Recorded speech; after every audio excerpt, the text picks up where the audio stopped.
Hello friends, today we are started session number 5, chapter 6, plant water relation. So now in this chapter we are studied transport of minerals in the plant, transport of food in the plant, Munch hypothesis. Now the first topic, transport of mineral ions. So minerals are the essential components for the plant normal growth and development. किसी plant के normal growth और development के लिए क्या चाहिए? Minerals. तो minerals are the major and minor micro elements and macro elements. So macro and micro elements of this element of minerals, they are essential for the normal growth and development. If the availability of these minerals in a plant very less, it causes deficiency and many disorder in the plants. So minerals are very essential for plant normal growth and development. आप minerals की बात कर रहे हो तो minerals में दो type के मिनरल्स हैं. माइनर, उसको माइक्रो न्यूट्रिएंट्स बोलते हैं एंड मैक्रो न्यूट्रिएंट्स बोलते हैं. And this essential nutrients, minerals are the structural components of the cell. So they are very essential for the normal growth and development. Plant के normal growth और development के लिए क्या चाहिए? Minerals. If there is a deficiency, कोई भी deficiency आ गई minerals में in plant, it causes क्या करता है? Various disease and disorder. So now plant obtain the minerals from the soil. Majority सब जितने भी मैक्सिमम मिनरल्स है प्लांट कहाँ से ऑब्टेन करता है? It obtain from the soil. So now from the soil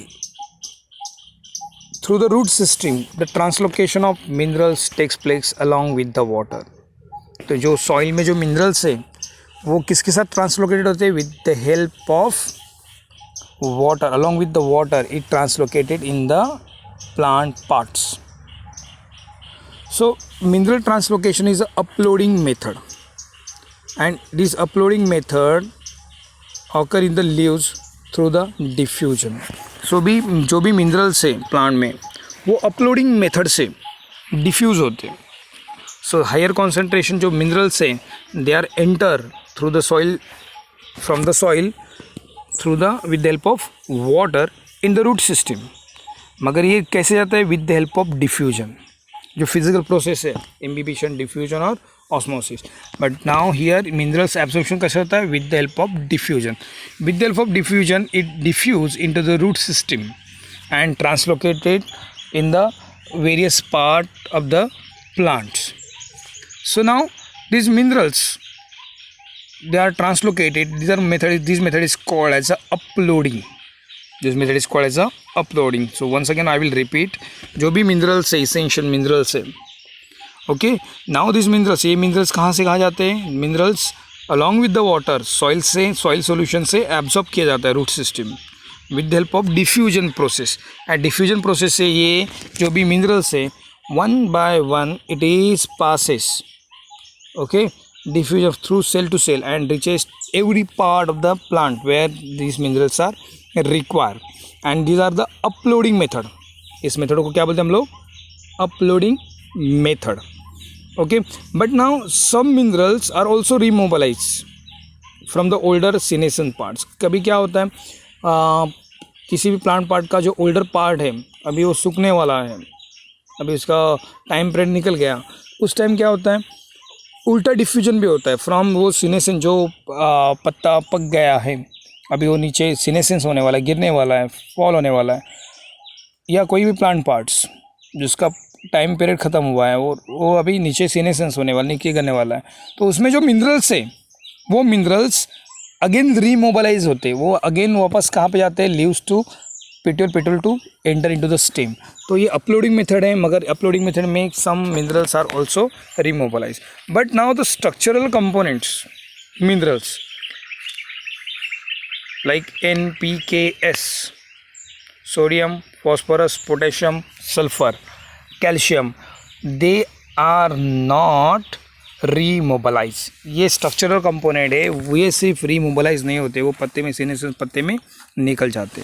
तो रीमोबलाइज होने वाले कंपोनेंट जो स्ट्रक्चरल कंपोनेंट के अलावा दूसरे जो कंपोनेंट्स है मिनरल से वही रिमूवलाइज होते हैं।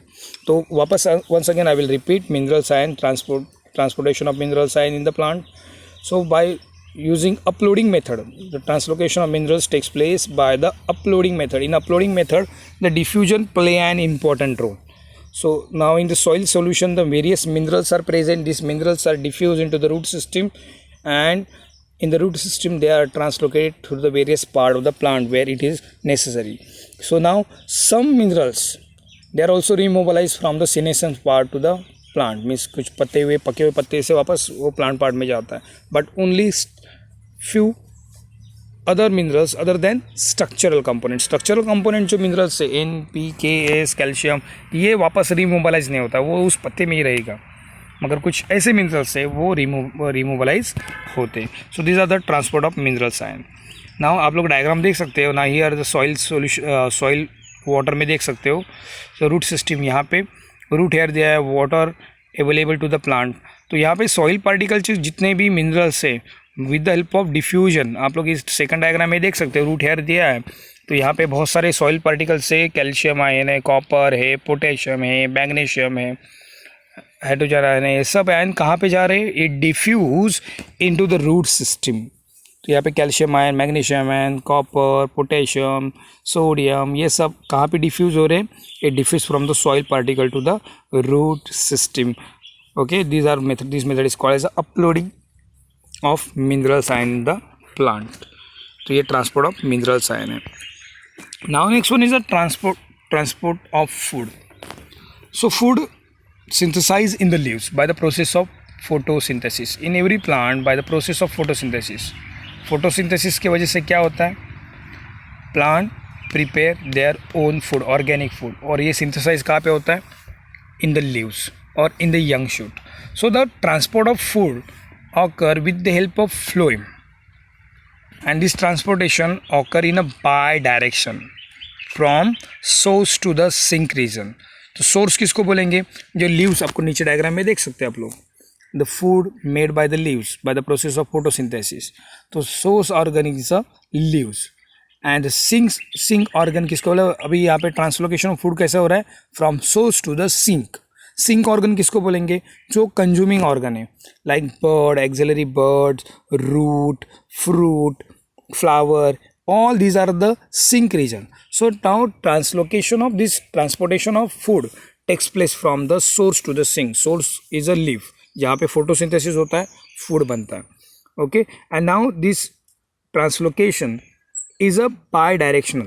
कैसा है, bidirectional. Once again I will repeat transportation of food. आप लोग देख सकते हैं इस leaves में food क्या हो रहा है, by the process of photosynthesis it is a synthesize हो रहा है यहाँ पे food. तो leaves को क्या बोलेंगे हम लोग, सोर्स ऑर्गन। और फूड ट्रांसलोकेटेड कहाँ से होता है, from source to the sink region. तो यहाँ पे सिंक रीजन कौन सा है, कंज्यूमिंग ऑर्गन। कंज्यूमिंग ऑर्गन कौन से है, रूट है, स्टेम है, फ्रूट है, फ्लावर है, these are the called as a sink organ which receive the food from the leaves. So transportation of food takes place from the source to the sink region. तो आप लोग देख सकते हो path of translocation. अभी यहाँ पे दो पाथ है, vertical translocation and lateral translocation. तो path of food for the translocation, there are two paths, vertical translocation and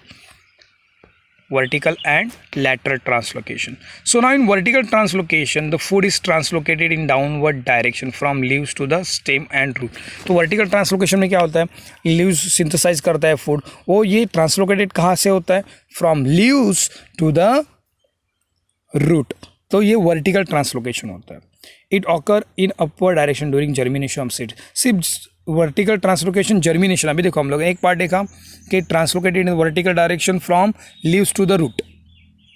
okay, मगर व्हाट अबाउट जर्मिनेशन सीड, जब सीड जर्मिनेट होती है तो सीड में फूड है, तो ये फूड कहाँ पे ट्रांसलोकेट होता है, from cotyledon to the aerial part of the plumule. Plumule से शूट सिस्टम बनता है। So it also these are also a vertical direction. So vertical direction from leaves to the root, और दूसरा in germination seed from cotyledon to कहाँ पे हो रहा है, in plumule in upward direction. So एक लोअर डायरेक्शन में भी हो रहा है नीचे की तरफ, और ऊपर की तरफ भी जा रहा है translocation. So upper translocation also occur from the leaves from the growing point of the stem to the developing flower fruit. अभी देखो यहाँ पे वर्टिकल ट्रांसलोकेशन हो रहा है. वर्टिकल ट्रांसलोकेशन कैसे हो रहा है? नीचे की तरफ भी हो रहा है और ऊपर की तरफ भी. नीचे की तरफ कैसे हो रहा है? From leaves to the root, ये नीचे की तरफ हो रहा है. और अपर की तरफ में जर्मिनेशन ऑफ सीड में कैसे हो रहा है? लोअर से हो रहा है, कॉटिलीडन से लेके प्लूम्यूल अपर की तरफ. मगर अभी प्लांट पार्ट है, लीव्स के पत्ती नीचे और ऊपर फ्लावर है, ऊपर फ्रूट है, उसके ऊपर फ्रूट है. तो जो ट्रांसलोकेशन होगा फूड का वो कहाँ से होगा? वो भी अपर डायरेक्शन में होगा मगर वर्टिकल डायरेक्शन में होगा ट्रांसलोकेशन. लीव्स नीचे है, फ्रूट फ्लावर ऊपर है, तो ये ट्रांसलोकेशन ऊपर की तरफ होगा. तो ये ट्रांसलोकेशन कौन सा है? वर्टिकल ट्रांसलोकेशन में ही आता है. So these are the path of translocation. में पाथ ऑफ ट्रांसलोकेशन में वर्टिकल ट्रांसलोकेशन देखा आप लोगों ने. वर्टिकल ट्रांसलोकेशन कैसे होता है? Longitudinal food translocated from downwards from leaves to the root. Upward कैसे होता है? From in germination seed from cotyledon to plumule, और from leaves to the flower and fruit, जो भी लीव्स के ऊपर रहेंगे उसमें. These are the upward direction. Now the second one is the lateral translocation. It occur in the root and stem. Lateral translocation क्या पे होता है? It occur in the root and stem when food translocated from the phloem to the pith. इसमें कैसे देखो यहाँ पे, ये रेडियल ट्रांसलोकेशन भी बोलते हैं उसको, या टेंजेंशियल ट्रांसलोकेशन भी बोलते हैं. So now in this translocation, ये ट्रांसलोकेशन कैसे होता है? लैटरल डायरेक्शन में. लैटरल डायरेक्शन में मीन्स जो प्लांट पार्ट्स है, it passes to the pith. The transport of food pass through the phloem in a bi-direction, means phloem sap containing mainly water and food. phloem sap में क्या present है? water and food. so in the form of sucrose. अभी वापस देखो, lateral translocation में जो phloem sap है, sap means plant का जो रस बोलते हैं उसको हम लोग, it contains sucrose और some hormone, some amino acid. तो ये अमीनो एसिड कहाँ से जाता है? From epidermis. आप लोग टीएस देखोगे, बाहर की जो लेयर एपिडर्मिस, एपिडर्मिस टू पिथ, अंदर की तरफ जा रहा है सेल की तरफ, तो उसको लैटरल ट्रांसलोकेशन बोलते हैं. क्या बोलते हैं? लैटरल. अभी फ्लोएम कंडक्टिंग टिश्यू कहाँ पे? बीच में. कहाँ पे? बीच में. उसके अंदर क्या है? पीथ है, तो पीथ में भी जा रहा है और एपिडर्मिस में जा रहा है, साइड के साइड, बाजू के साइड में जा रहा है. So this translocation is called as a lateral translocation. Okay, once again I will repeat. The translocation of food from phloem to pith is called as a radial translocation. Phloem to pith जा रहा है, okay, उसको radial translocation बोलते हैं. And from phloem to cortex, cortex means बाहर की तरफ, उसको टेंजेंशियल ट्रांसलोकेशन बोलते हैं. Once again I will repeat. Phloem, आप लोग गोल सर्कल निकालोगे तो फ्लोएम आप लोग एपिडर्मिस की साइड में निकालो ऐसे, और पिथ बीच में. तो फ्रॉम फ्लोएम टू पिथ, ये इसको बोलते हैं हम लोग रेडियल ट्रांसलोकेशन. अभी फ्लोएम टू कॉर्टेक्स, कॉर्टेक्स बाहर की तरफ, okay. Phloem to cortex means phloem कहाँ पे से? फ्लोएम पीथ और कॉर्टेक्स के बीच में, इतना याद रखो. कहाँ पे बीच प्रेजेंट है? पीथ और कॉर्टेक्स के अंदर, ओके. तो फ्लोएम टू पीथ जा रहा है वो रेडियल ट्रांसलोकेशन, और फ्लोएम टू कॉर्टेक्स जा रहा है बाहर की तरफ, उसको बोलते हैं tangential translocation. So these are called as a lateral translocation. So now the next theory for the food translocation is a Munch hypothesis. So Munch hypothesis is widely accepted theory to explain about food translocation in the plants. This theory is also known as pressure flow hypothesis. And now this theory was put forward by Munch in 1930. Once again I will repeat, Munch hypothesis, और उसको बोलते हैं pressure flow hypothesis. Exam point of view, this theory is very important. So now this theory was put forward by Munch in 1930.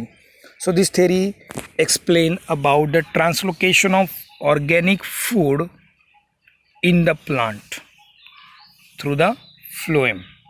So ये theory क्या explain करती है? जो food translocation होता है plant में with the help of phloem, ये theory explain करती है with the help of example. So now food is translocated from the source to the sink region. Source to the sink region means higher concentration of soluble solute. कहाँ पे present है? Leaves में, okay. उसको supply and भी बोलेंगे या source and भी बोलेंगे हम लोग. और वो फूड कहाँ पे जाता है? Higher concentration to the lower concentration. Lower concentration कौन सा है? Sink area, consumption area. जो फ्लावर फ्रूट है वो सिंक एरिया बोल सकते हैं उसको हम लोग। तो now this hypothesis explain about translocation of food. So now this principle involved in this hypothesis can be explained in a simple physical system shown in a figure. आपको मैं मंच हाइपोथेसिस डायग्रामेटिकली एक्सप्लेन करूँगा, okay, confuse मत होना। वापस मैं मंच hypothesis थोड़े पॉइंट रिपीट कर रहा हूँ। व्हाट इज मंच हाइपोथेसिस? ओके, मंच hypothesis explain about translocation of food. Okay, this theory was put forward by Munch in 1930. So translocation of food takes place from source to the sink. Source is also called as a supply end. So here the concentration of solid, organic solid is higher, and sink region जो consumption area है, root है, leaves है, flower है, their concentration is lower. So यहाँ पे food translocation कैसे होता है? Higher concentration to the lower concentration. And now this physical theory was explained with the help of experiment. So now these are the Munch physical demonstration. So now there are two membrane. यहाँ पे दो membrane दिया है, देखो यहाँ पे, okay, X membrane and Y membrane. So now X membrane having higher concentration of sugar solution और Y membrane में कैसा है? lower concentration of sugar solution. दोनों को कनेक्ट किया है ट्यूब T से, ओके, और बाहर क्या रखा है? दोनों जो मेम्ब्रेन है these are the semi permeable. दोनों मेम्ब्रेन कैसे? Semi permeable. वापस देखो एक्सप्लेन कर रहा हूँ, यहाँ पे एक्स मेम्ब्रेन है और वाई मेम्ब्रेन है, दोनों सेमी परमिएबल है। इसमें से इस मेम्ब्रेन में वाटर अंदर जा सकता है और बाहर भी आ सकता है, ओके। दोनों को कनेक्ट किया है by with help of tube T, और एक्स मेम्ब्रेन में शुगर कॉन्सेंट्रेशन ज़्यादा रखा है, वाई मेम्ब्रेन में शुगर कॉन्सेंट्रेशन कम है। So according to the Munch hypothesis यहाँ पे क्या हो रहा है? कॉन्सेंट्रेशन ऑफ शुगर सॉल्यूशन जहाँ पे हाई है एक्स मेम्ब्रेन, ओके, वो क्या कर रहा है? वाटर अंदर जा रहा है उसके अंदर with the help of osmosis. Osmosis में क्या रूल है? Lower concentration always move towards the higher concentration. तो वाटर कॉन्सेंट्रेशन कैसा है? यहाँ पे लोअर है, अंदर के शुगर कॉन्सेंट्रेशन कैसा है? ज़्यादा है, इसलिए पानी अंदर जा रहा है एक्स मेम्ब्रेन में, और एक्स मेम्ब्रेन का कॉन्सेंट्रेशन ज़्यादा होने की वजह से क्या हो रहा है? ये जो यहाँ का अंदर का जो सॉल्यूट है एक्स मेम्ब्रेन का, वो with the help of tube tip, arrow ऊपर दिख रहा है आपको, वो कहाँ पे जा रहा है? वाई मेम्ब्रेन, ओके, कहाँ पे जा रहा है? वाई। तो यहाँ पे जो कॉन्सेंट्रेशन, हायर कॉन्सेंट्रेशन मूव कहाँ पे हो रहा है? Towards the lower concentration, okay, जब तक ये दोनों मेम्ब्रेन इक्वल नहीं बन जाएंगे। So these are called as a Munch hypothesis, physical demonstration of Munch hypothesis. वापस देखो मैं रीड कर रहा हूँ ये slide. The two membrane X and Y permeable only to the water. किसको permeable है? Only water. And dipping in the water at connected by the tube T. दोनों को किस में डिप किया? वाटर के अंदर, और दोनों को कनेक्ट किससे किया? Tube T, to form a close system. क्या फॉर्म की? Close system. The X membrane contain more sugar concentration than the Y membrane. X में शुगर कॉन्सेंट्रेशन ज़्यादा है, वाई में कम है, due to the higher osmotic pressure, okay. In the X membrane water enter into, X membrane में sugar concentration higher है osmotic pressure का, इसलिए वाटर उसके अंदर जा रहा है। As a turgor pressure increase, so that turgor pressure increase, turgor pressure increase होने की वजह से क्या हुआ? As a result the mass flow of sugar solution, यहाँ पे मास फ्लो हो रहा है शुगर सोल्यूशन का, कहाँ से? एक्स से कहाँ पे जा रहे हैं? वाई की तरफ, through the tube T, okay. Concentration जा रहा है इन बोथ मेम्ब्रेन इक्वल, जब तक ये concentration till it become equal concentration, okay. Once again इसको मास फ्लो हाइपोथेसिस क्यों बोलते हैं? यहाँ पे ध्यान दो, दोनों एक्स और वाई मेम्ब्रेन परमिएबल किसके लिए है? वाटर के लिए। दोनों को कनेक्ट किया ट्यूब टी से and form a close system. X में रखा higher concentration of sugar solution, Y में रखा लोअर कॉन्सेंट्रेशन, और दोनों को डिप किस में किया? वाटर में डिप किया। वाटर में डिप करने की वजह बिकॉज ऑफ ऑस्मोसिस, एक्स का जो कॉन्सेंट्रेशन है वो हायर है, and because of osmosis lower concentration of water कहाँ पे एंटर हो रहा है? एक्स मेम्ब्रेन में, और यहाँ पे एक्स मेम्ब्रेन में होने की वजह से उसका टर्गर प्रेशर बढ़ गया, वाटर एंटर होने की वजह से टर्गर प्रेशर हो गया, तो यहाँ पे मास फ्लो ऑफ फूड दिख रहा है आपको। तो हायर कॉन्सेंट्रेशन जो शुगर है एक्स में, वो कहाँ पे मूव कर रही है? In the Y. जब तक दोनों मेम्ब्रेन में कॉन्सेंट्रेशन, शुगर कॉन्सेंट्रेशन सेम नहीं होता है, तब तक ये मूवमेंट होगी। तो same hypothesis are also present in the plant. and food translocation takes place from the source, means leaves to the sink region. Sink region कौन सा है? Consuming region, root, flower, fruit, etc. So this hypothesis explain about the translocation of food. Okay, so आज के लिए इतना ही है. Okay, thank you, take care, stay home, stay safe.